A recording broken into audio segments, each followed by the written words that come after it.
Hello and welcome to another WJEC A level physics question. This time is question 5 from Unit 2 in May 2018, and it's a diffraction and interference question. In the first part of the question, we're told that a microwave detector moved along a semicircular path detects diffracted waves at all points around this semicircle.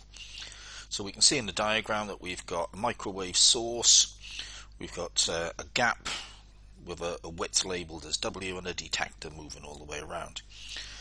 And it tells us that the width W of the gap is 25 millimeters. So what can be deduced about the wavelength of the microwaves?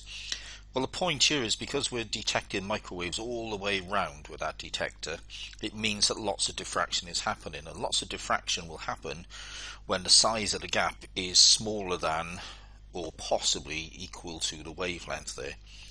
So what this tells us is if the gap is 25 millimeters, then the wavelength lambda has to be greater than or possibly equal to 25 millimeters. Now note the answer of just equal to 25 millimeters is not acceptable here, because we can't be sure that the wavelength is exactly 25 millimeters. The wavelength has got to be 25 millimeters or bigger. Next, Rian suggests that making the gap wider will increase the intensity of the microwaves detected, and we've got to discuss to what extent that she is correct. Well, the first point is if you increase the gap size, less diffraction will occur.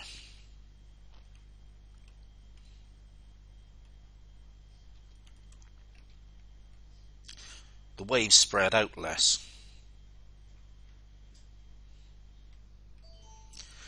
So at the top and the bottom of the diagram, at the extremities if you like, then there's going to be a lower intensity.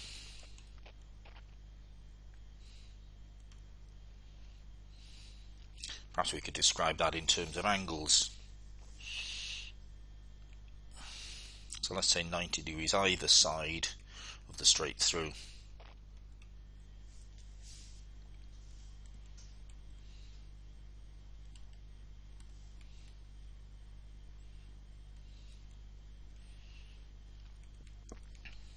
But what that will mean is that there will be a greater intensity straight forward in the straight through position.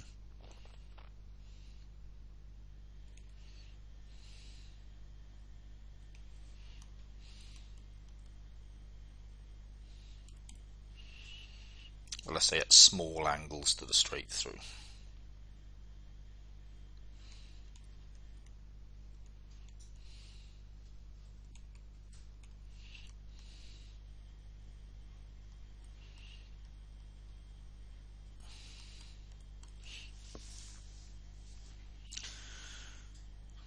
Next, we've got a setup with two slits S1 and S2 acting as in-phase sources, and Rian detects minima of wave intensity at P and Q on the diagram and a single maximum in between P and Q. So the single maximum would be basically here, and that's going to be important in a moment. So we've got all sorts of dimensions on the diagram, and we're told to calculate the path lengths S1P and S2P, and here we can use Pythagoras' theorem. S1P is going to be the square root of 240 squared plus 70 squared. Imagine a diagonal, a hypotenuse from S1 to P. That will give you exactly 250 millimeters. S2P, it's going to be the square root of 240 squared plus 110 squared. So this side here is 110 millimeters.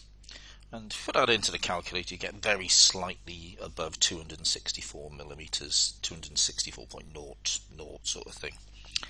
So we'll call it 264 millimeters. Now, the path lengths themselves aren't particularly important. What's really important is the path difference. And here the path difference is literally S2P take away S1P, the difference in those two paths, which we can see is 14 millimeters. Now let's think in terms of path difference about what we've got where on the diagram. This central maximum, the path difference there would be zero wavelengths. The paths from S1 to that maximum and S2 to that maximum are equal.